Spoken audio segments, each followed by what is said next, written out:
All right, so welcome to a video of how to interpret what John Mueller is saying.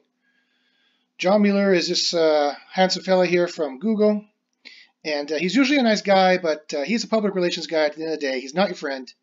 He's trying to be friendly, but he's not your friend. He's got certain things he's allowed to say about Google and certain things he's not allowed to say. And so I would like to actually play a John Mueller video. And he's kind of an apologist for Google, as you can see here. I'd like to play a video from John Mueller. I'd like to annotate it so you could see exactly how I would translate what John Mueller is saying. So this is a video about translating what John Mueller is saying. So let's go back here and play the video. All right, welcome everyone to today's Google Webmasters Central Office Hours Hangouts. And I will pause it and I will give you my annotation as we go. My name is John Mueller. I'm a Webmaster Trends Analyst here at Google in Switzerland. Yes. Like car accident. I can go ahead. I'll try to explain clearly. If I get confusing, please let me know. Okay, so here's the first thing I want to say. All these people come onto the video, and they think John Mueller's their friend, and they think this is what amazes me about the SEO industry. Everybody thinks they're in a vacuum, and they think they're the only person, the only SEO in the world. And they think all of their SEO problems are so unique, and their struggle, their Mein Kampf, their struggle is so important. They got to give you their whole backstory about what's going on with their website. This just drives me nuts. It's okay. Let's see what this guy has to say. I bet you I can answer it in 5 seconds. We have a site in the personal injury legal niche in the USA, and we structure it in a topical silo structure. So. Oh, Jesus, here we go. We'll have categories of main topics like car accidents and slip and falls and medical malpractice. And then below each one of those, we'll have related subtopics. So, for instance, car accidents will have rear end accidents and truck accidents and motorcycle accidents. And those will be. This is all superfluous information, John, that you don't need to know that I'm going to tell you because, you know, I live alone and I have no one else to talk to. The in-depth research articles, 2,000 words plus. And then below those, we have question and answers from visitors. Oh, 2,000 words plus. I'm sure they must be high quality articles then. And I believe he's now telling us about how he's going to have comment spam underneath that. Let's just check that out. We link to individual pages, and those are all well moderated 300-400 word pages where we have an attorney give an in-depth personal answer. And I love, just look at John Mueller down here pretending like he gives a shit. Just watch him listening. So they couldn't really be combined into one large page of Q&A. Oh, yes. Yes. We're wondering if it would be better to move those pages from their location. And Barry's too cool for school. You see, he's not even looking. He's just looking off, doing his work. Linked to from the bottom of those topical pages into a separate Q&A section. Because right now there is no separate section for question and answers. It's just in those topical sections and at the bottom of those pages. And I guess the broader question would be, is it better to have long, in-depth articles that are very high quality in one section by themselves and not mix in any other kind of lower quality page? I don't want to say they're low quality Q&A, but just by nature, they're going to be. Okay, so here's the big problem. The determination of what is quality in his and that's implicit in his position is that it's highly subjective. It's entirely subjective. He wants to say they're high quality because he wants to tell John they're high quality. We're really high quality, John. Can you please just actually press a button and make us rank? But he doesn't know what John Mueller is using as the definition of high quality or low quality. He thinks it's high quality or low quality. This is how the SEOs get trapped. They're like, of course I'm high quality. I made it, you know, and they get their own ego involved. And that's the wrong thing to do. He should be using science SEO. He should be using science to determine what the users think is high quality or low quality. And forgive me for not giving this nice fellow, it looks like he's in Maine somewhere. It looks very North Atlantic to me, decor. But this nice fellow, forgive me for not giving him the benefit of the doubt for using scientific methods, but I strongly doubt he does. Let's see how this ends up. Shorter, they're going to be more specific, they're not going to get as much engagement, you know, that kind of thing. So would it be better to have a separate section for those and put them over there? He also presumes that long content gets more, what's the word he just used, engagement. It doesn't. In my experience, people hate long-form content. Usually, I don't know about you, but I've never read an article online that was super long. It's not for the last 10 years. I want my information like that. I want it, boom, at the top. So he needs to look at his metrics really carefully, and I guarantee he's having ranking problems. I can tell he's having ranking problems right now just from what he said. And then have the high quality stuff all in one section within that topic. Yeah. So how is John Mueller going to answer this? Look at him looking up at the sky, like thinking to himself, oh my dear Lord, how did I get myself into this position? This was not my job at Google to start off with. What am I going to say? What am I going to say to this guy? Let's see how John finagles his way out of this. I think you could go either way. So that's something. Translation: you've just told me a bunch of gobbledygook that has absolutely no meaning in SEO because it's totally your subjective opinion. So my answer can be blah, blah, blah, blah, blah. John Mueller could say whatever he wants, right?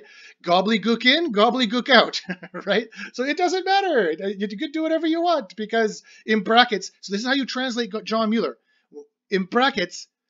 Because you haven't said anything that makes any SEO difference, and so I don't actually have to answer any question here. So my public relations job of keeping the algorithm secret is safe now. That's the position you've put John Mueller in. A very nice thing for him to do, just to give him a nice softball. John Mueller could just out of the park.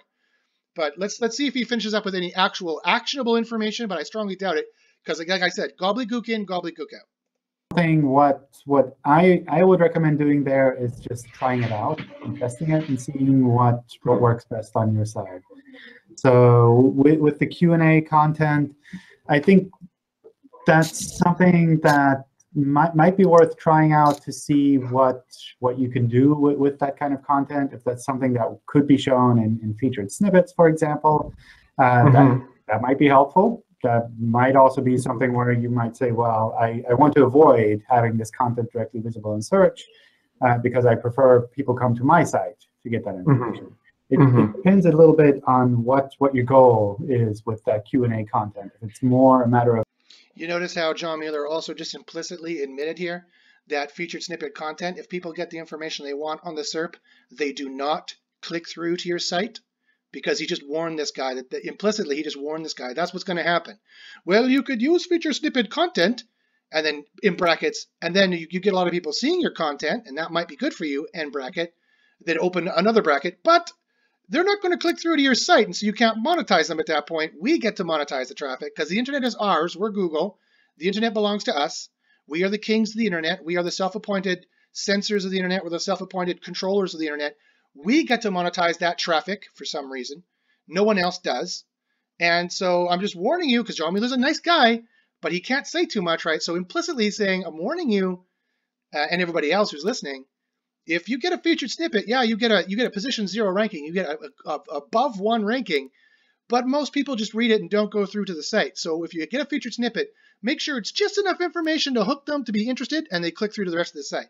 And again, this is another just lesson of how to interpret John Mueller and what he's saying to figure out what's going on. Getting the information out there and being seen kind of as a resource that has a lot of smart information.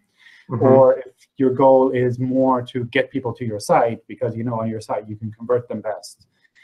So that's something kind of worth thinking about, like what your goals are with this content. What would you like to have happen with that? Okay, but there's nothing where, in terms of mixing those high quality pages with. Okay, now this is what SEOs try to do, pathetic SEOs try to do, and I've done it myself. I've been pathetic myself before I did a lot of scientific testing and realized, oh, I was doing this wrong. I was doing SEO wrong for many years, doing my best, doing a pretty good job, still getting good results, but not good enough.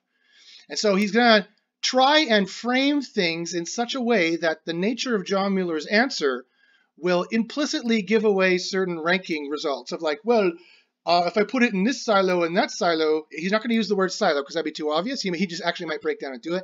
But he's going to go, if I put it in this silo or that silo, then is it going to rank better or worse, John? And he's implicitly trying to get a confirmation that silos are a ranking factor and a valid ranking strategy and what he should be doing. With the Q&A in one section and linking to each other within that area, that wouldn't be seen as kind of lowering the overall quality of the whole section of the site. I don't think so. Okay. I think that's something which is essentially a strategic decision on your side. Okay. Thank you. So look at his face. Completely dissatisfied because that went nowhere. Wah, wah. Next. All right. More questions from any of you all? They're all shy. Oh, Barry's going to I got some ask something. questions. Oh, here we All go. right. We can see Heavy-hitting what we Barry. can try, Barry. what we can manage. Barry, I was wondering if there's any look at him there. Look at that sexy beard he's got going on. Woo.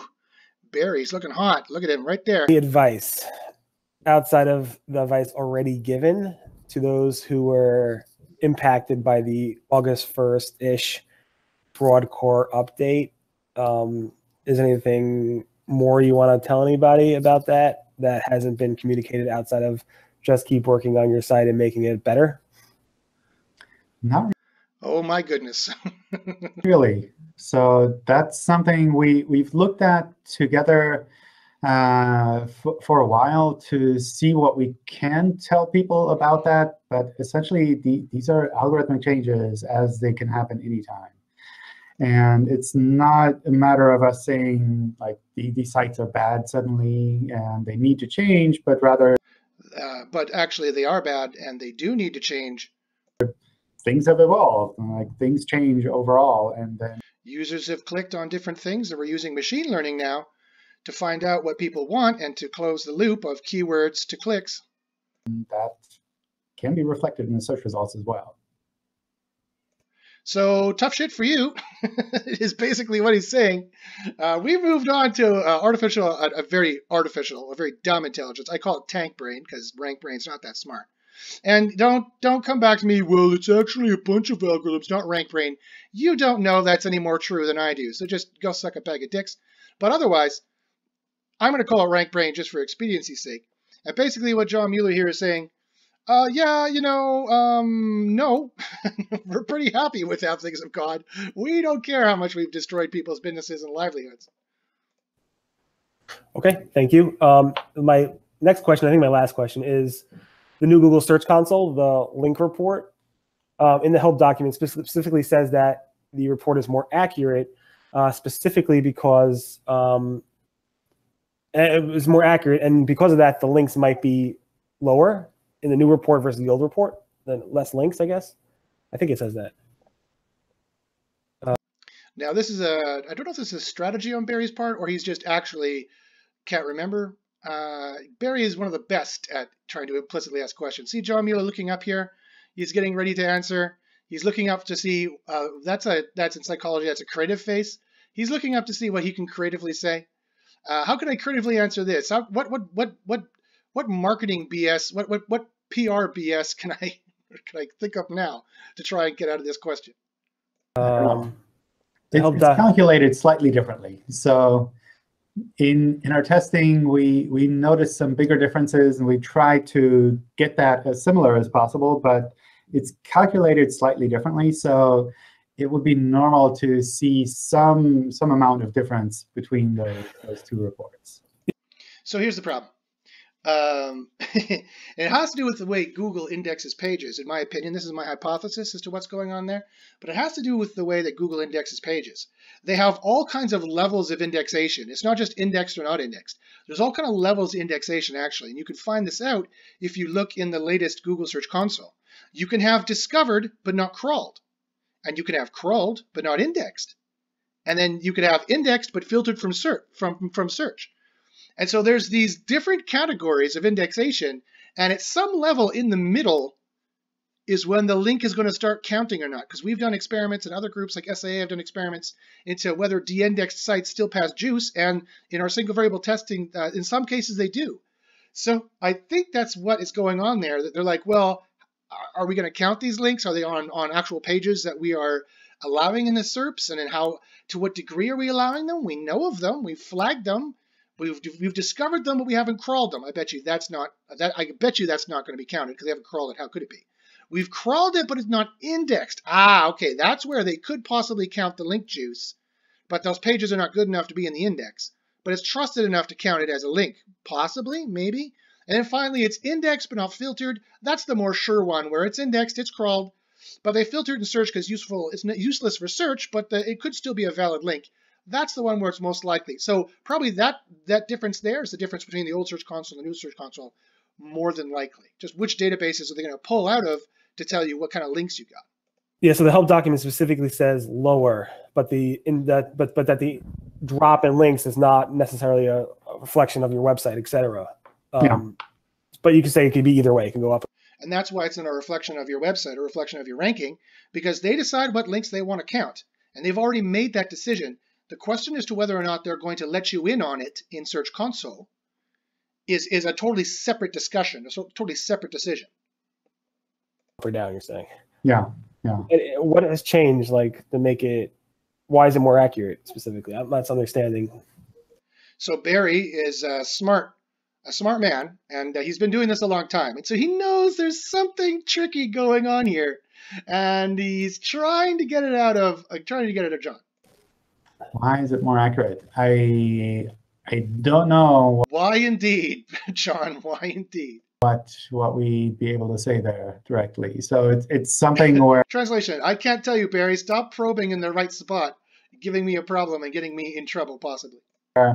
We're getting this data directly from the search pipelines and trying to show that as cleanly as possible. So the search pipelines. I hope those don't burst open one day and flood Puget Sound with a bunch of porn searches. It's slightly different from the old setup that we had. But why is it more accurate? I don't know. Good question. I'd have to figure out. Check with the team. Okay. I don't think he's not allowed to say his favorite answer. I'll have to check with the team. Anybody sees the new report yet? I guess it'll be rolling out next so often or so, very soon. Oh, it should be live for some people already. So it kind of how we roll these out is that we start off, I think, with like 1% and show it to those people and kind of incrementally ramp that up. And usually over a period of a day or so, everyone should have access to that. I checked 5 minutes ago, wasn't there, and now it's there for me. So, woohoo! Okay, so now you have a chance to analyze the link difference and see which one is better. Let us know. Cool. All right. Any other questions before we get started with the submitted ones? No? OK, that's fine. Just a little point of interest. This guy here works for a company called Experience Days. I interviewed their CEO, their American CEO. He's the British CEO. I interviewed the American CEO for my documentary, which is now out on iTunes. Don't Be Evil, Google Secret War. You can find it on iTunes. And he's been here for years, and his site is still not getting indexed properly by Google and ranked properly by Google. And good for him. He keeps showing up and keeps putting the boots to John Mueller. The problem is he needs to contact a real SEO who knows what they're doing, namely me, or someone on my level who does scientific testing as well. He's not going to get any help from John Mueller, as you can see here. Fine, too. If anything comes up, feel free to jump on in. And as always, if you have any questions to the answers or to the questions, feel free to jump on in as well. Google Search Console shows incoming links. Is it enough to disavow the bad ones that are shown in there in order to get rid of the bad links? So the disavow backlinks tool in Search Console is a way of telling us to ignore specific links to your site. Through machine learning that has nothing to do with your site. Usually that's something that you can do in situations where you know that maybe a previous SEO or, like, I don't know, in a time when you accidentally did something like this, you went thus admitting your guilt and allowing us to treat you as a spammy site. Out and did a lot of weird things with the links to your sites, and you can't clean them up completely, but you'd like to make sure that Google's algorithms don't take those into account. So that's one place you can do that. Translation, you like to self-incriminate yourself. Another time might be if you see something where you're worried about negative SEO, that maybe a competitor is linking to your site in a way that you feel could be problematic. For the most part, we take care of that algorithmically on our side. But if you're unsure and you're just like losing 90% of the time, they do ignore the links. There is some rare cases where some kind of links actually do hurt pages. I've seen it. I didn't think it was true until I've actually seen it in testing, and so I do know some. But the disavow is not going to help you there at all. The disavow will not help you at all. John Mueller is completely lying that it's actually going to help anybody in this case. None of my scientific testing confirms anything that he's said here. Sleep over these links to your site that you don't want Google to take into account, you can disavow them. So those are essentially the... Again, no mention at all that it will help you whatsoever. You have to be very careful about what John Mueller says. His conscience only goes so far. He needs his job more than his conscience will let him help people at this point. The main reasons to use... And I don't blame him. I mean, he's got a family to feed, right? And this is his job, and that's his path. Should he be better to people? I think so, but he's being as good as he can in the confines that Google makes him do. So that's my opinion. That's just my opinion. This tool. So you can use the disavow links to let us know about these bad links that you don't want to take into account. With regards to, is it enough or do you need to do it? For the most part, I would do this if you're aware of a significant issue on your site. That could be... Translation, don't do it at all. Because you know that someone did something really crazy a while back. It could be because you're just worried about something negative SEO. It could also be because you have a manual action based on links already, where maybe someone from the web spam team has taken a look and said, well, actually, you've been doing some sneaky stuff, and you need to clean that thing up. That's the only time you need to disavow, and it's not going to help you. You will lose rankings. It's better to delete those links. It's better to have built them in such a way that you could delete them to begin with, or build them through something called link routers, where it's a second URL in a 3 URL string, where you can remove the middleman, and then you cut off the link juice that way as well. You do not want to rely on Google for your rankings. They are not your friend. The disavow tool is there to hurt you. It is there to catch you. It is there to help them machine learn. They don't give two shits if you rank. They have hundreds of trillions of pages to rank and sort. They don't give two shits about your page. So those are kind of the situations there. With regards to, is it enough to disavow just the ones shown in Search Console or not? In general, those are the ones that I would focus on. That was another implicit little remark that confirms and reinforces what he's been saying for years. And this was just August 21st, a few months ago of this year. I'm catching up. I know I'm back. I've let these catch up, and so I'm getting up on them. Again, there's an implicit remark that they do show you both the good links and the bad links in Search Console. So take a look at your Search Console links and see which ones there, which look really good to you, and the ones that don't look really good to you are the bad ones. Get more of the good ones, and don't get more of the bad ones. Sometimes, if you're aware of link building that was done in a significant way, then the Search Console links can give you an idea of the general pattern. And then it's still worth looking to see if there are more links that you can also include there. Because you will help us machine learn. Thank you. But for the most part, the data that's shown in Search Console is really the kind of the links that you should be focusing on. And this should... Again, they give you the links in Search Console that are the good ones and the bad ones. Be pretty similar across the new and the old Search Console. We notice our website structured data reviews and offers is no longer visible in organic search results. We rarely see any reviews in organic search results. Are reviews and offers being removed from organic search results? No. Reviews and kind of the ratings and offers are still shown in organic search results. As far as I know, I'm not aware of any plans to remove them. However, we do have several things that we try to focus on when it comes to showing these kind of rich results in the search results. On the one hand, we require that the markup is technically implemented correctly. So that's step one. You have to do it technically right. And he's going to tell you step two, and it's that same story he's been saying for years. Require that it matches the guidelines that we have, so kind of logically implemented in a correct way. And thirdly, we require that the site is of reasonable quality. And boom! He just fully admitted it. If you're having quality problems, then your rich snippets are not going to show up. If you have a bunch of rich snippets showing up and suddenly they disappear, dude, you've got a quality problem. And it has nothing to do with this guy over here, Mr. Nervous Nelly over here, thinking, oh my God, I'm going to lose my job. I have no idea how to do SEO. I asked John Mueller. He didn't answer it for me. And I actually feel sorry for this guy. I don't mean actually to belittle this guy. I feel sorry for him in his position. But just look at his face, though. I mean, the poor guy, he's not having a good time here. Yeah, if the user quality has to do with user clicks. It has to do with keywords on your page and user clicks. It has for many years now. Especially, they've doubled, tripled, and quadrupled down on that strategy ever since April 16th. And this is something that can change over time, that our algorithms look at a site and say, well, actually, this is pretty good. And then maybe the next time they look at the site, they say, well, maybe it's not as good as we thought initially. How is that possible unless the content is changed? He didn't say the content changed there in that relationship. The only thing that changes after that is user clicks. Is that users like it for now, but then actually they try, Google gives you some more rankings, but the users don't like it that much, and so then you fall back down. Sound familiar? So it can happen that we show your reviews or your rich results at one point, and then at a point later on, maybe we don't show it anymore.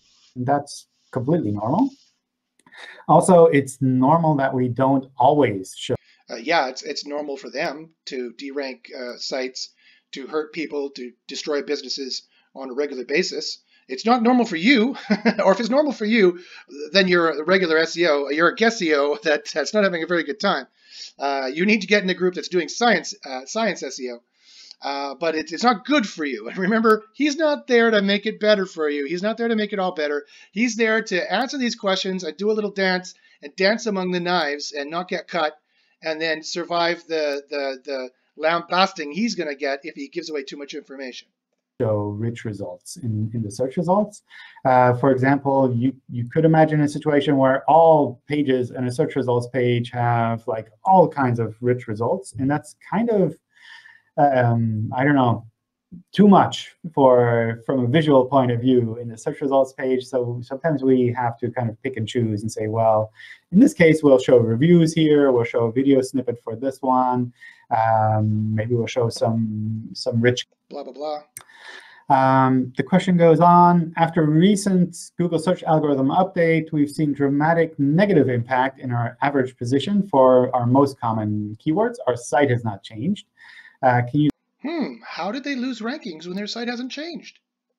Describe what the changes were that might be affecting the SEO?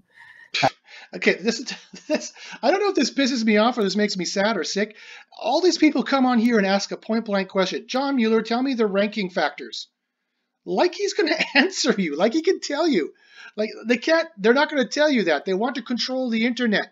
They cannot tell you the secrets of how they control the internet and siphon all the money from it, and modify elections and modify information and modify our purchasing decisions and modify our subconscious thinking decisions. They're not going to tell you how to do that with something so powerful. That's like going to the military and say, tell me your battle plans, or tell me where all your nuclear subs are so I can find them with my nice little website. Like they're not here to help you. This is something kind of, as we mentioned before, these are general algorithm updates that we make from time to time with regards to search. And it's not that like your site is worse or different in any way. It's sure. Essentially just our algorithms are reevaluating what we think makes sense, Well, if they're not worse or different in any way, John, then why are you punishing them? Think is relevant for search results for specific queries and users. Relevant. Right there, he said it. He admitted it right there. And if you're not listening and paying attention, you're going to miss it. What is relevant for searchers, for users, queries, and users? What is relevant for the keywords on the page, and what is relevant when people click and they're looking for that information? That's the loop. That is the ranking loop from now on for the rest of the future, and they're just going to get better and better and better and better doing it. And this can and should change over time. That's completely normal. One example you might use is like if you have a query like best movies, then that's something where obviously, like if you looked at it last year, you'll have one set of movies, and maybe if you look at it this year, you'd have a different set of movies. And it's John, that is a spurious argument. Yes, the movies are going to change every year. That does not mean, therefore, that the websites who list the movies should change every year. That is a spurious argument. That, I believe, is David Hume's is ought fallacy. It's not that the old movies are worse in any way. It's just like, well, things have changed. And that's kind of how things are evolving in general overall. Oh, what an enlightened philosophy you have, John. I'm sure that will bring tons of comfort to the people who have lost their revenues and their livelihoods. We have a site that is targeted towards European users, and we're in the midst of setting up 2 other sites that are mainly for non-European users, so for Africa and the rest of the world. The content is the same, as the service we're providing is very similar. What's the best way to go about this? hreflang, maybe one new domain for all of hreflang markup. You can tell us this is in English for all of these, or their location. And there's no penalty for duplicate content with regards to something like this. We just pick one of these to show them, and with the hreflang markup, we try to pick the right one. English US, let's say. hreflang, blah, blah, That's the direction you'd be wanting to look into. Can I add on to that question? Sure. Okay, so that is my question.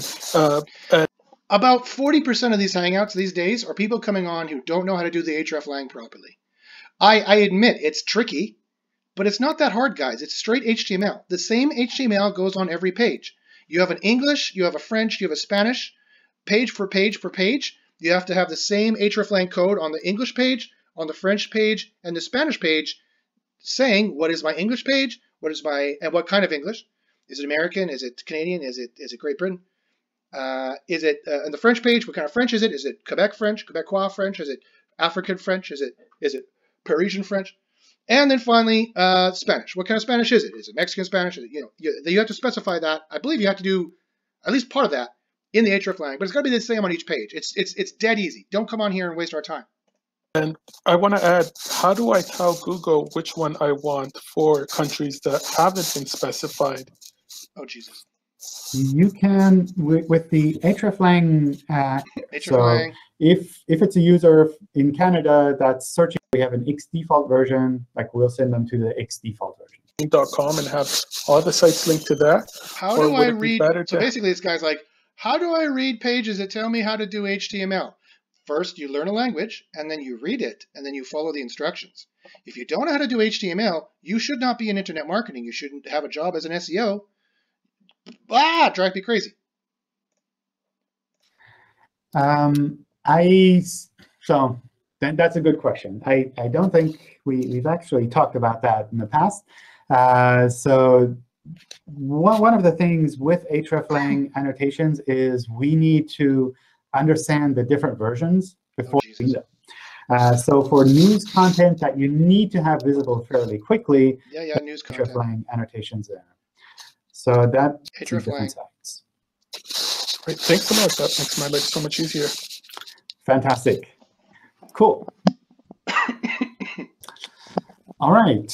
Now more Search Console questions. Search Console informed me that we have server errors on Googlebot for smartphone.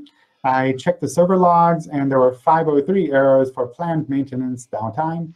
Assuming this is the correct status code for planned downtime, should I mark these errors as fixed? Is it worth adding a retry after header?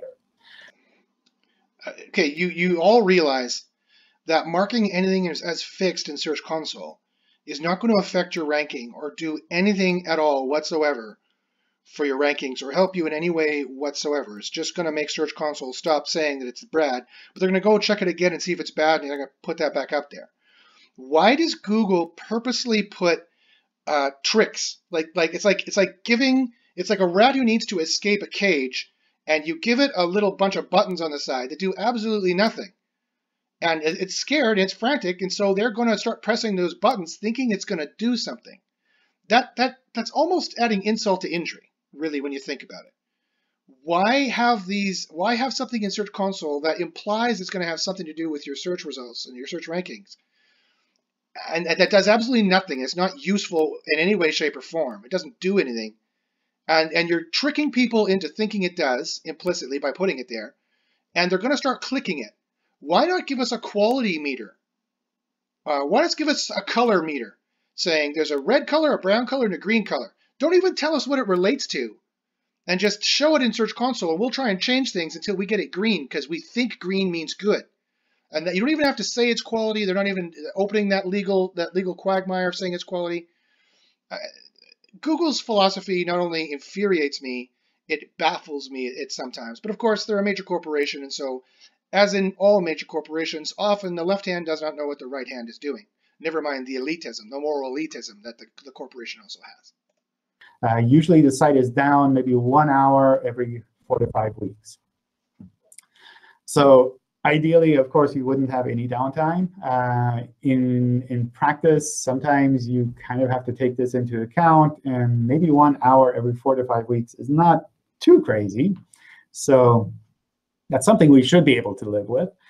Using a 503 status code is perfect for this. It essentially tells us this is temporarily unavailable. And for Google, it means all 500 level server codes, HTTP status codes, are death for your site. If you serve too much of that to your website, I guarantee to you, you're going to have ranking problems, whether it's temporary or not. Google is going to give you ranking problems. It's a very well-known negative SEO attack. It's illegal. I'm not saying you should do this, but you can do a DDoS attack, a denial of service attack on pages, enough of them so that the server does not respond, and responds 500 to the Google crawler. And if you do that on enough pages over enough frequency in a short enough amount of time, Google will de-index pages and start de-indexing sites for a certain period of time. And it does not mean they're going to come back right to the spot they were at when the attack started. So watch out for that. This guy should be cleaning up these 500 errors right away. You should not be letting them happen. Means that we don't change anything in our indexing for that time.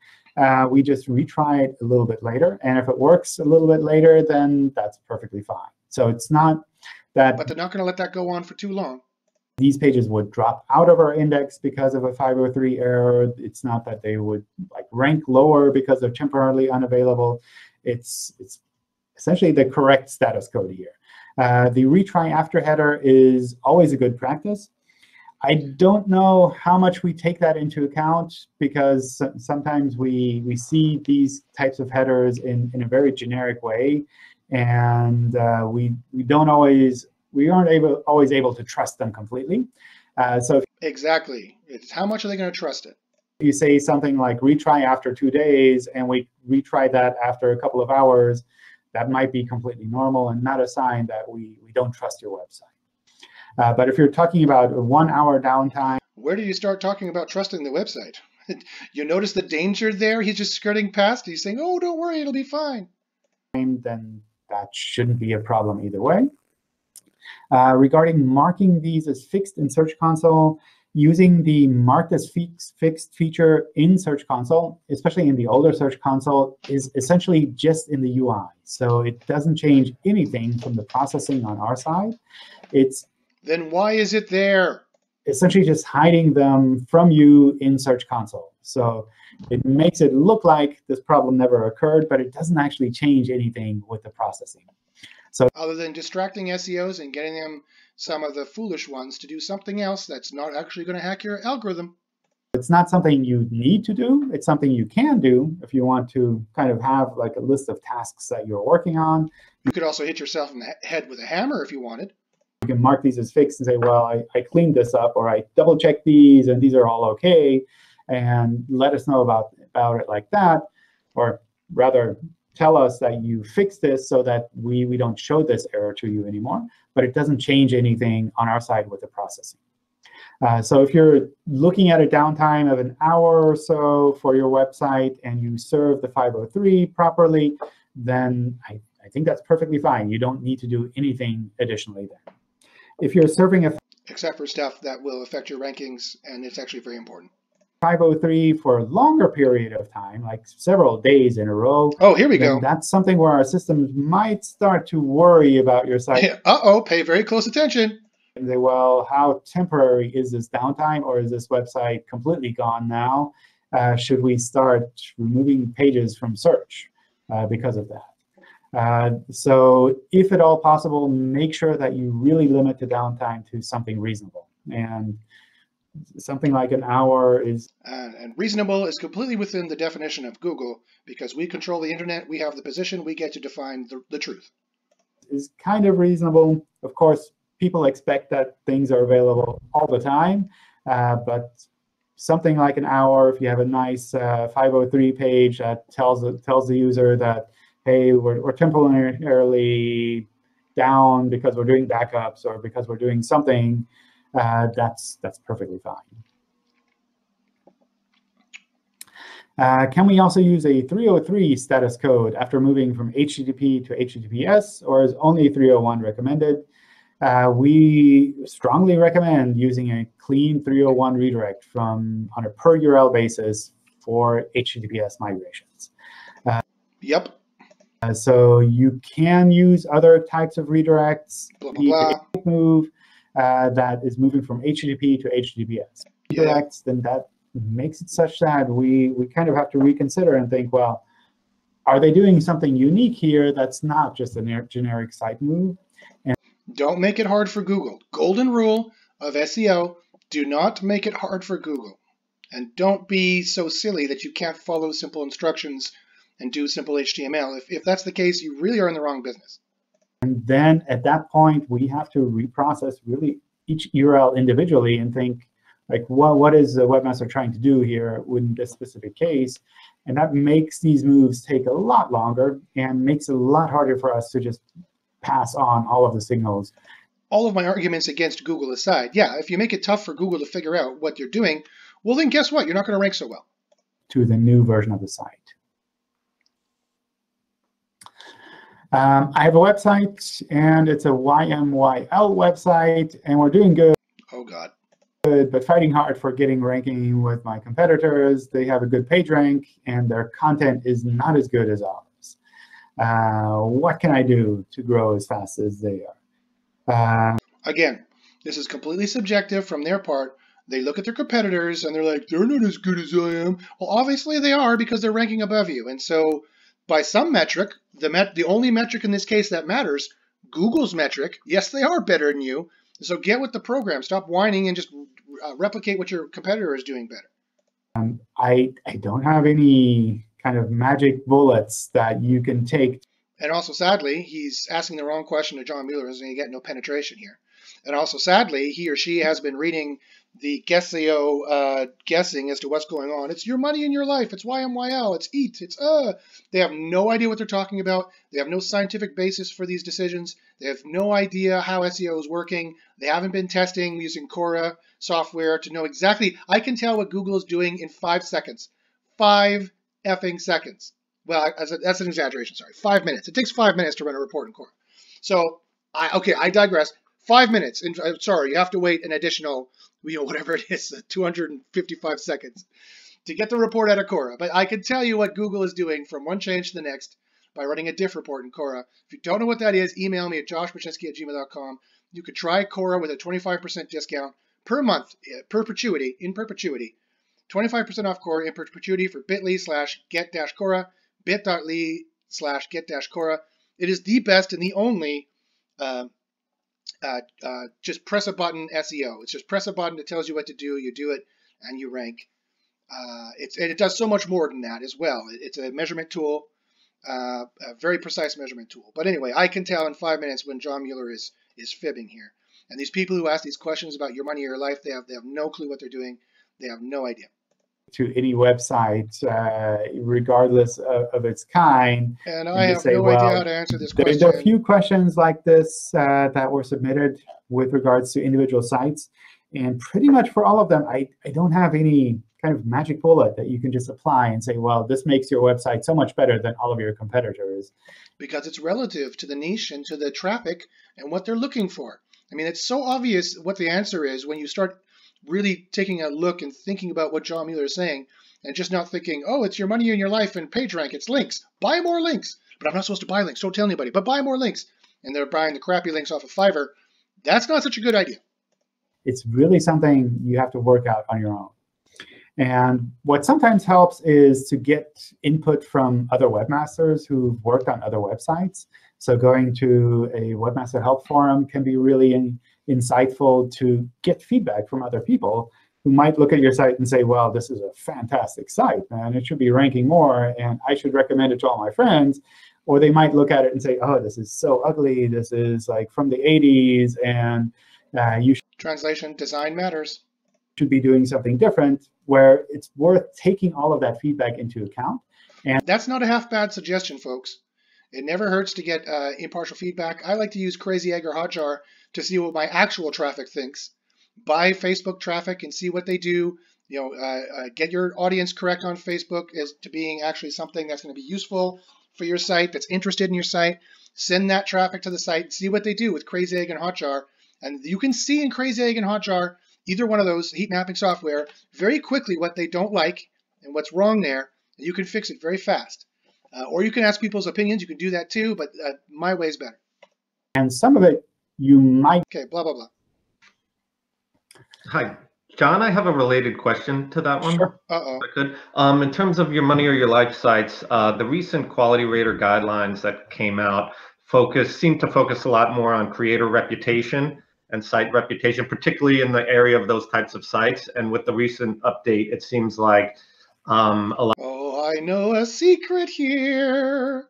A lot of sites in the medical field, your money or life areas that didn't have good reputation got demoted. And my question is, that is a complete speculation based on speculative information that people just spot checked, that if they tried to do that in a scientific lab, they'd be fired on the spot. Is about, say we have a site with multiple authors, and then we find out that one of the authors has a poor reputation or has developed a poor reputation. What is a poor reputation in context, please?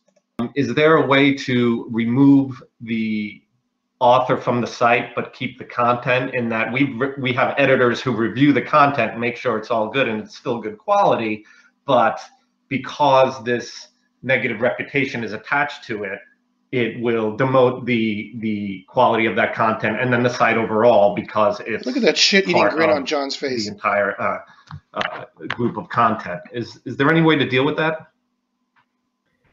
Essentially, those are just normal site changes. So yeah, there is nothing special. John knows a secret here too. That you'd need to do from a Google point of view if you kind of want to make these kind of changes. So, yeah, it's just removing the author from the site, any mention of the author from the site, and then would you also have look at that shit-eating grin on John's face. Look at him. He's like, haha, that's not going to do anything. And this guy piped right up. He's like, oh, this is the secret ranking factor that I think is. I have a completely unfounded reason to believe this, but what I think it is, this guy could it possibly be? Blah blah blah blah blah. Have to remove that is there no way to salvage that content if it's still good content, but because of the author reputation, it's been sullied? You know. I don't know. So I wouldn't look at the quality rater guidelines as something that is like our algorithms are looking at this explicitly and like checking out the reputation of all authors and then using that to rank your website. So that's something where I would see this as. Notice how he was looking down when he said that? That's a very good psychological cue. Organic. Not that I'm saying you should read the quality raters guideline and use that as your base of SEO. That is a very bad idea because it's too generalized and it's too. If they're going to make it public, then it's going to be too generalized and you're not going to be able to tell too much from it. And that would be a really good guess-EO thing to do. Like I always say in my evidence raters guidelines, what Google says, including the quality raters guideline, is way over here as like the fourth level of evidence. The best kind of evidence is single variable experiments like we do at secretseo.guru, and then niche-specific correlation studies like you can do with Quora. There's that Quora code again. But what Google says is better than the common herd opinion of what these other jerk-off SEOs think is going on.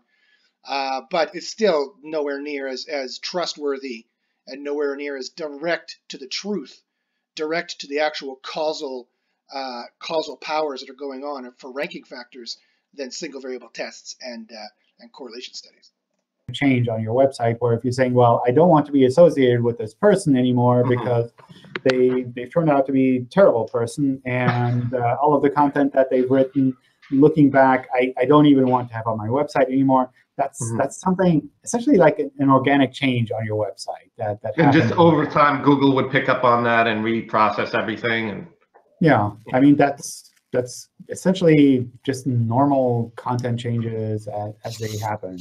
Okay. And that's, yeah, it's not anything where we would explicitly like say, well, this piece was written by this author, and now that author is no longer mentioned on the list of authors of this website, therefore they don't want to be associated with this person anymore, but the content is still here. And it's like, I actually didn't give you any answer at all because I was about to actually slip something by accident. I would look at it more as kind of just organic changes as they would usually happen on a website, and deal with it the way that you would deal with it with anything.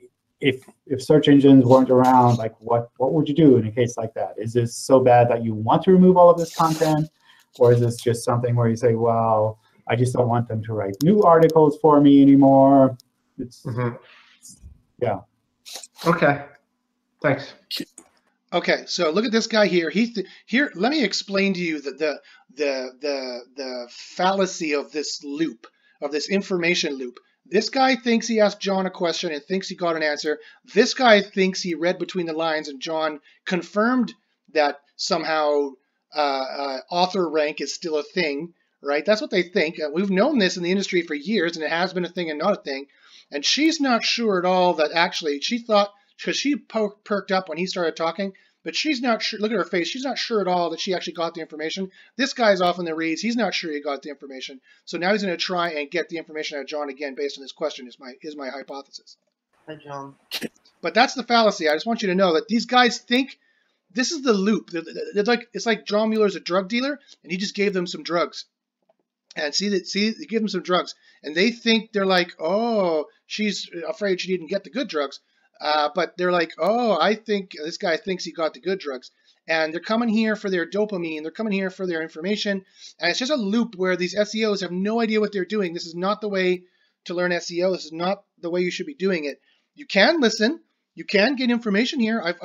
I've shown you some of the nuggets John Mueller has said almost point blank. You just have to know how to interpret what he's saying properly. But this is not the way. And yes, it is. You could say, well, Josh, but isn't it exactly the same? Didn't you come here with your pet theories in your head, and then you just listened for the right words and interpreted John Mueller's words to tell you in your head that he confirmed what you believed? Yes, that would be a valid critique. The only difference between me and these guys is that I'm doing the scientific testing. I've got tests to show what I think is a ranking factor. They are going off of the opinions of other SEOs. And so they are going to be 99% wrong. I'm going to be 90% right. They're going to be 90% wrong because they're off in the field. The higher variance there of different kinds of cockamamie theories that they're trying to get Google to subconsciously confirm. I'm doing actual niche-specific stuff that people have seen and single variable tests that are actually I've seen are a ranking factor, and now I'm going back for confirmation of what Google says, and I have found it. So I think there's such a difference in degree here that right around this level here, there's a difference in kind, in my opinion. I have a question for you related to the content quality, how Google evaluates the content quality. Does Google use the transition words and the passive form of verbs when evaluates the quality of, let's say, a text on the page or something like that? We already know that the position is not so important where it's positioned according to it. Yes, it is. And the information from a Gary Ellis tweet, but what about the transition words? Do you miss them or do you use them? Or? The transition words? What in the hell? What is with this industry and their made up words? What about the transition? Look at John Mueller. How do I answer this? He's thinking, oh my Lord. I don't know. I don't know how we would analyze the full text there. It's something we try to use some of that to. He just admitted that they do analyze the full text when he admitted, I don't know how we would analyze the full text there. That implies that they do analyze the full text sometimes, at least. Figure out the context and kind of the elements on a page. Mm-hmm. And the context and the elements. You know what HTML is called in the document object model? Elements. He's telling you it's in the HTML. He's saying keywords in the HTML matter, folks. Some of that we also use when it comes to ranking the page. If someone is searching for something using kind of these prepositions and Prepositions are words. In fact, they could be keywords. Functions and what all they're called. So from my point of view, I would mostly focus on just writing naturally and not like putting a big blob of keywords that are disconnected from the rest of the content onto a page. But you definitely want a big blob of keywords that are connected to the content. Listen to what he's saying. Well, I wouldn't put a big blob of keywords that are not connected to the content. Translation, you should definitely be putting a big blob of keywords that are connected to the content. Page. So you mean a more natural language and more audience-centered Sure. Yeah. content? Yeah. What the user expects to see. Yeah, exactly. Yeah. Okay, thank you. Exactly what the user expects to see. And this confirms the loop. This guy thought he got some great leak from Google that was sadly based on some speculation to begin with, and not some actual ranking result we've seen in the field, or in correlation studies, or in single variable testing. Can I ask a follow-up question on author reputation? Sure. Okay, so we have our own in-house writer, and we're looking to expand our news content, and we're going to be bringing in outsourced writers. How do I know that the outsourced writers I bring in, especially now at this early stage, don't have a bad reputation, where we'll be penalized for bringing somebody in who, unbeknownst to us, has a bad reputation as an author? How do I avoid that? How do I protect myself? Now that's not a, now look at John Mueller thinking I was going to answer this. That's not a half bad way of asking that question, because it really puts John Mueller on the spot to deny that author reputation is a factor, or to give some other answer and thus implicitly admit that author reputation is some kind of factor. Let's see what he says. Essentially, it's like anything that you would do on a website normally. So there's nothing that I'm aware of on our site that would be like automatically researching authors to figure out what. Oh, you're not familiar with the Hummingbird algorithm, written in June 2013? John, really? All they have written and what all they've done in the past. So that's something, at least from our side, I'm not aware of anything specific there. So if you're looking into adding new authors to your website, so he denied it. So that's their new MO: deny everything. Then I would evaluate them like you would anything else on your website. Anything else that. See, because here's the problem. All these guys are trying to play this game. You can play this game with John, but he's been called to the carpet enough times. I've seen him there with Pierre Farr, who is an ex-Google employee, but who is literally, I've seen him there called to the carpet, and he had to wear a fancy dress-up shirt. I'm sure he got in shit. I've worked in an office enough to know when someone in an office has gotten in shit. And Pierre Farr is answering the questions and looking at John like, that's how you answer them. In his normal complete jerk way, Pierre Farr was a complete asshole. And I mean, I'm sure he still is, but he's not working at Google anymore. At least he was an asshole to the people asking these questions. I'm sure he was very nice to all his other, except for John. He wasn't very nice to John that day at all. Felt sorry for John that day. But so yeah, this is their MO. If you get too close, this is the problem with playing this game. He's not going to tell you a ranking factor. He's gotten in trouble too much for that, right? He's going to say, yeah, maybe give you some airy-fairy answer until you specifically ask him, push him too hard, and peg him to the wall about it, and then he's going to say, nope, not a ranking factor. He's going to clam up. So you're not going to get the information out of him. Comes into mind with your business. Like if you have a graphic artist that's creating illustrations for your website, then you probably want to look into like what they've done in the past, and like does it match the style that you want to provide on your website? Right, kind of that's not natural things. Specifically, what I'm referring to is we want to be credible. So we want to have our author displayed. We're going to link back to their profiles, whatever, so that everybody knows who this is. Now, say this author in the past wrote a different blog about a subject, I don't know, something else, and it was all keyword stuffing articles, blah, blah, blah. Now, Google knows that this happened, and I don't know if you guys associate this author with bad practices that he might have used in the past. If by me Boy, what a specific question to be asking, sir. hiring an author that had done this in the past, does this bring the penalty onto my site now? And if that happens, especially at an early stage. How does this guy succeed? Like, that's almost like asking, if I do a rain dance, will it rain tomorrow? Like, that's the level of science going on here. Well, I guess he doesn't. I mean, you only see people for so long. He's got a huge business. That's why he keeps coming back here, and he's coming here again and again and again. You know, sometimes you don't see these people come back because they go out of business. You don't realize how many people go out of business. You don't see them come back, and you think, oh, yeah, the SEO industry is strong. No, it's not. You know how many people are gone out of it? I've been doing this for 20 years. People are gone. The industry is decimated.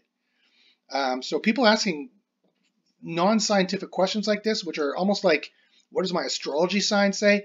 They're going to go out of business, or they're going to know what's going to happen if they have enough profit, if they've got a good enough business model.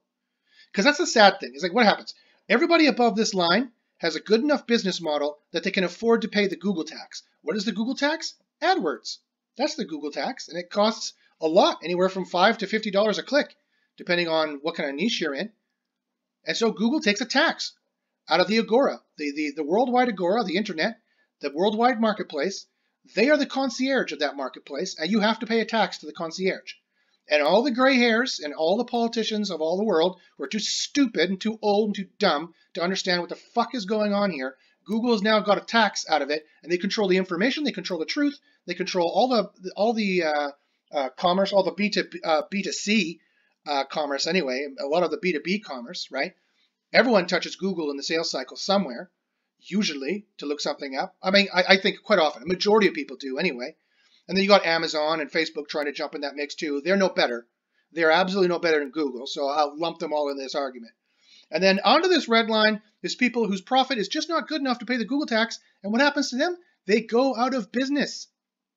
And there are millions and millions and millions of people here. I interviewed them for my documentary, Don't Be Evil, Google's Secret War, on iTunes now. So that's bad, because Google controls this line. Google has no business controlling this red line about who succeeds and gets to pay the Google tax and who dies and doesn't get to have a business. Google is not the Better Business Bureau. Google should not be controlling this red line. Government controls this red line, but Google has control of it now because no one understands. They can't understand the abstraction layer of the internet, never mind the abstraction layer of search for the internet, never mind the abstraction layer of Google, a private for-profit company controlling the search feature of our public internet. There's too many layers of abstraction there for them to understand, despite my TEDx talk trying to explain this to people, and despite my documentary. Stage, I mean, that's going to be difficult for us. So I feel sorry for this guy, because how is he possibly going to fix this problem, asking John Mueller? And again, look at John Mueller's face. What does that tell you? Ah, that shit-eating grin, and looking up there with that creative looking up to his top left, is it? How am I going to answer this question? What bullshit am I going to give this guy? So from our point of view, we wouldn't penalize a site like that. So sure we specifically talk about penalties in web search when it's really something manual from the web spam team that looks at your website and compares it to the okay, so this also gets me really angry. Of course, we define a penalty as, we don't call it a penalty because, actually, in brackets, because that's a negative connotation. That's not good branding, and we want to seem like the good guys. Have you seen our primary color logo? We want to be the good guys, of course, and bracket. So we call it a manual action, you know, and we're just taking an action manually on it. And, yeah.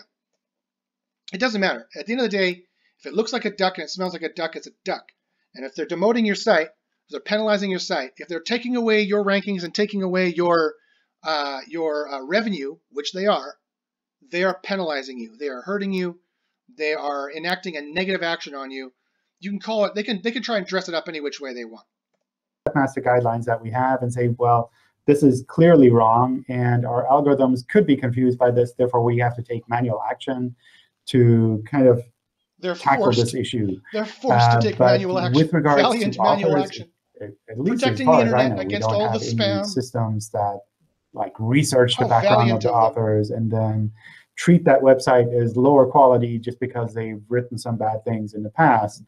That's something that personally I would recommend looking at more from a general website point of view. And Like, is this someone? Should you be hiring workers on Upwork that do crappy content writing?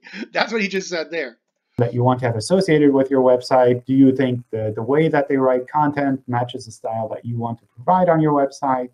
Is that something that works well for your users? Does it come across as an authority in their field? Do they have a background?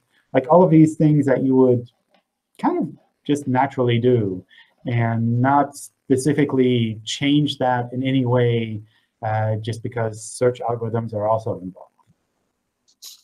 Okay, so just operate as if we're not here. We're not here. We're a fly on the wall. We're nothing. We're not here. We're not doing anything. Don't look at us. Government, don't look at us. Don't call us on the carpet. Oh yeah, Mark Zuckerberg, Facebook, you go talk to the U.S. Congress. Google, we don't have to talk to the U.S. Congress. No one knows anything about us. We're just here. We just provide information for you. Our primary color logo is so nice, and we're so non-threatening. Then my fears. Yes. Shut up. You're an idiot. Is there a CDN? What does she have to say? They're nothing. Hello. I posted the question already on the Google Plus page. Okay, and so I'm going to make a comment, and I don't mean for it to be a sexist comment in any way, shape, or form. That's usually a good preamble that it's going to be, or it's going to go there. I'm just saying that I think this lady is actually fairly attractive in my humble opinion. And I've noticed that whenever a pretty lady comes on and asks John Mueller a question, he usually bumbles like an idiot and gives away some free information. So she's not flirting with him at all, at least not right now, and that usually helps their case to get more information out of John Mueller. So let's see what John Mueller does. It's related to Azure server, Azure CDN. And the thing that happens, the problem, I'd like to confirm whether my fears are right or not. So physically, the website is located on my site, Azure websites. CDN has a different address. It generates the content from the local physical location, and CDN also. To be clear, I'm not saying John is doing anything untoward here. Just look at his face; it's changed. That's all I'm saying. Has its own address, and there is no redirect set. Is it serious? Can it bring some, confusion for the bots when they crawl, or it's okay? You know about this issue and you don't take any penalties. Thank you. Yeah. So we wouldn't use any penalties in a case like that. So that's, I think, the first step there. So it's not that you would necessarily see a big problem there. However, what can happen is if we see these different versions and we discover them somehow, and we can crawl those versions separately, then maybe we'll index those versions independently. So maybe. So it doesn't look to me like she flirted enough, or John Mueller is wise to this trick. Once we have your domain name, and then once we have it as a subdomain from your CDN. And that makes it so that you're kind of competing with yourself, in that we don't know which of these pages to show, and maybe sometimes we'll show this one, maybe sometimes we'll show the other one. And that's something that doesn't necessarily mean that your site will rank lower, but it means that we have to crawl more to see the same amount of content, like we have to crawl both of these versions.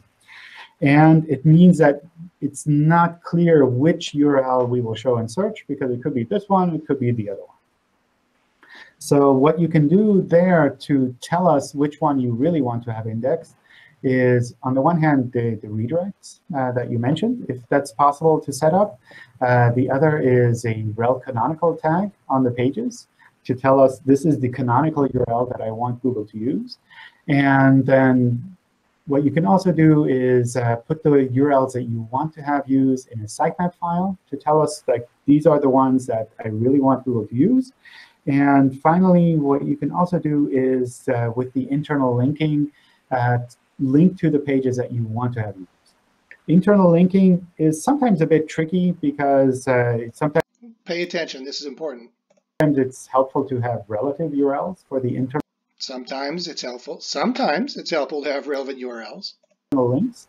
And with relative URLs, then we kind of lose the host name. We use relative URLs in order to make it easier for this different addresses and not to confuse That's why we use it, and I wonder where is the solution. I think that's fine. So if you have the rel canonical set up there, if you have the URLs in the sitemap file, that already gives us a lot of information. The problem is that any settings that were done to the website in admin panel is automatically applied to all these versions, because physically there is only one version. And since we don't have, we use relative URLs, they are applied to all three websites. That's why I was. So you say it's not a big problem, it will not cause us lowering position, just competition. No. Yeah. Boring. I don't think this is going to help. You can just focus on your domain, and your domain is logically hosted at Amazon, and like we access your domain, we index your domain, and it does one kind of similar. Our mobile website sits on a subdomain, so m dot. Do we need to have a that'll be a problem. Separate mobile sitemap listing all of the m dot URLs and submit that into Search Console? No, you don't. You can just submit the normal web URLs. The normal desktop pages have an associated mobile page. Then we can swap that out and show that URL appropriately in the search results. I think in the long run, it's a good idea to try to aim for a responsive design where you have one URL. Translation, have one URL, otherwise you're going to have some trouble. That works for. How does the word today work in the title? So if someone types query plus date. You type T, then you type O. Then you type D, then you type A, then you type E. No, Y. Damn, never mind. And in my title, I have today. Does that automatically kind of work there? I'm not aware of us doing anything specifically different for. John, is query deserves freshness still a ranking factor? Please tell me the secrets. People adding today into the title of a page. I also don't know if that would even make sense, because if we index a page that says today, and we index that like once, and then we recrawl it in 2 weeks, then that today in the title doesn't necessarily mean that it will have like every day's content there. It might just be for that one day when we crawled and indexed it. So I don't think we do anything special there.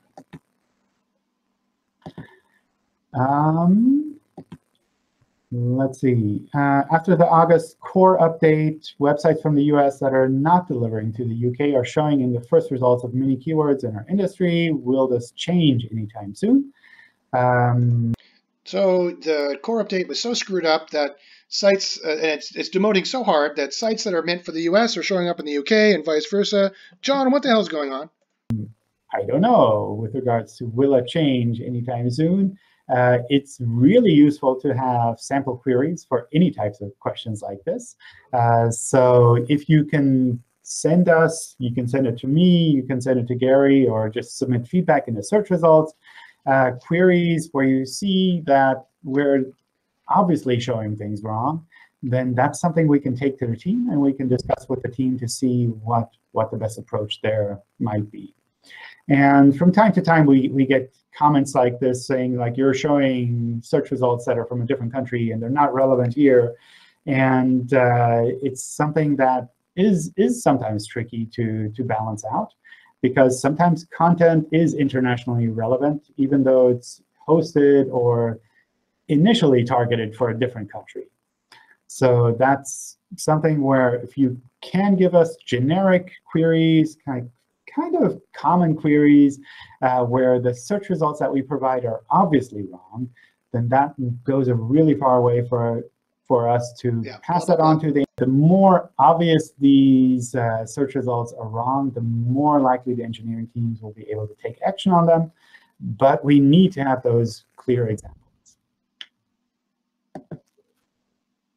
How can I delete a wrong site link from Google search results? It shows site links of deleted pages on the website. They're redirected to 410, but still appear as site links. So in general, the search URL removal tool in Search Console will be probably the only way to do it. Site links are seen as redirecting to an error page on there, or it could be because that page might be blocked by robots text, so we can't. So an aspect there of us trying to understand the website on a whole. So as kind of this group, this item that belongs together as a group of things.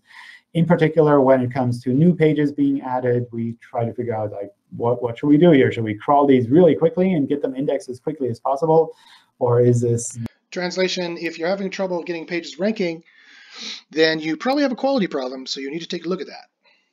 Maybe not as critical.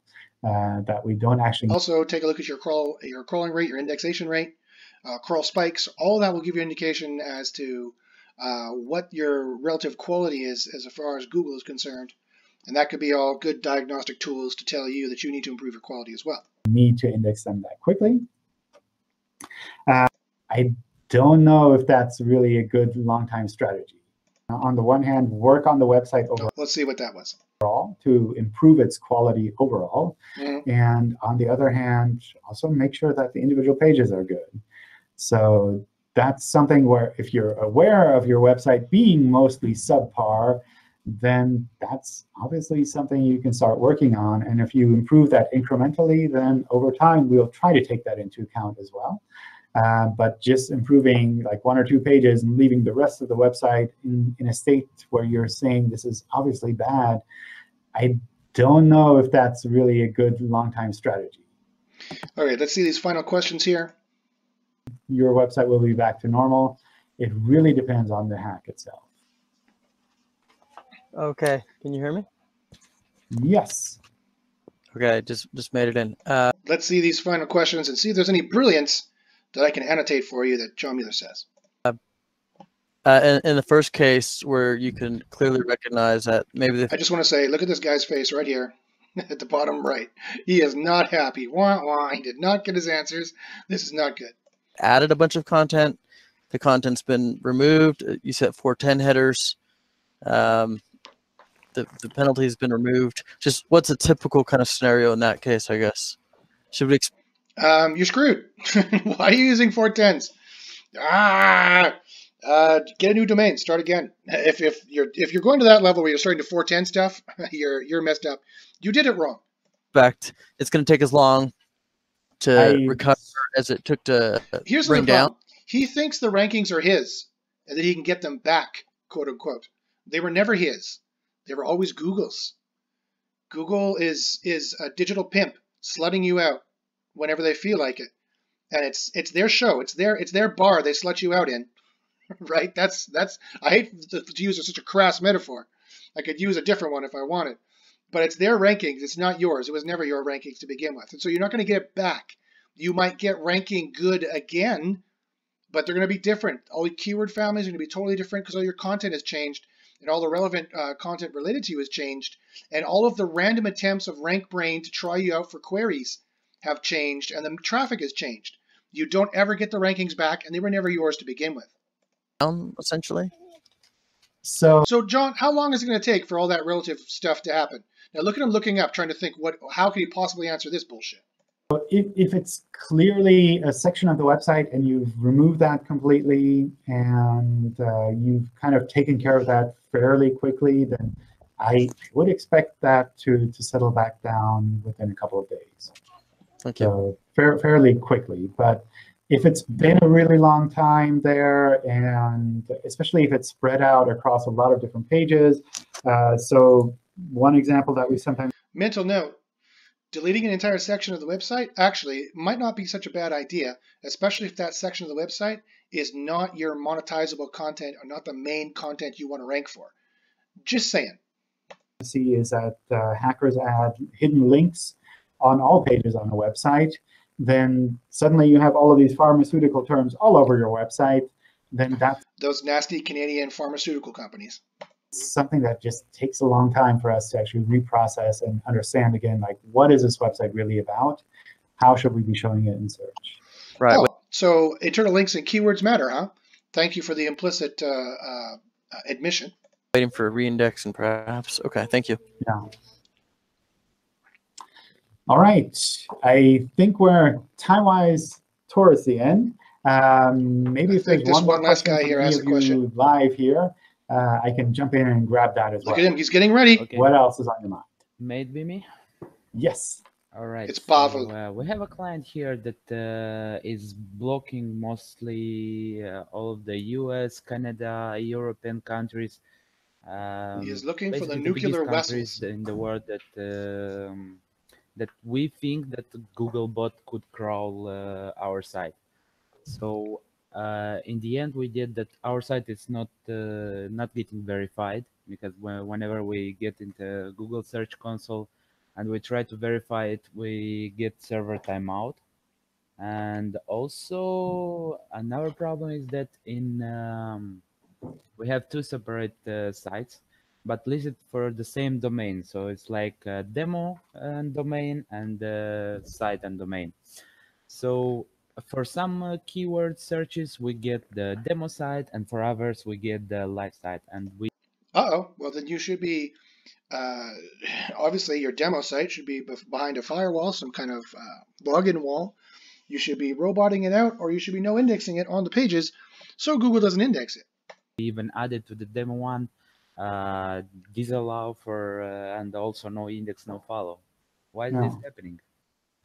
I think that's a critical issue because we probably can't crawl it properly. So I would strongly recommend figuring out what Googlebot is trying to crawl, and to make if you let it crawl it first and then you try and put it in robot text that it can't go back, well, then it's going to keep it. So you can't let it crawl it once and go, oops, and then try to robot it out, because it's going to keep the last impression of what it got. So that should have been behind a login the entire time. It's not a big deal. You just get rid of it, and it'll disappear. So I don't care what John Mueller's going to say about that. That's the answer to that. So this has been the John Mueller annotations for the August 21st English Google Webmaster Central Office Hours Hangout. I hope you've enjoyed my director's commentary, so to speak. If you have any questions about SEO, about anything I talked about, any of the ethics stuff I talked about, my documentary, my TEDx talk, or any of the SEO stuff I talked about, maybe you're in the industry, maybe you need some help doing SEO, by all means, contact me at joshbachynski@gmail.com. Again, that is joshbachynski@gmail.com. We use scientific methods. We have the best SEO group. And these sorry guys here are probably not going to be doing very well listening to this guy. And I hope I've explained a little bit why that is and why they're doing it wrong, and maybe some better ways to do it. But I wish them all good luck and goodwill, just like I wish everyone good luck and goodwill. And as I always like to say, good luck in the SERPs.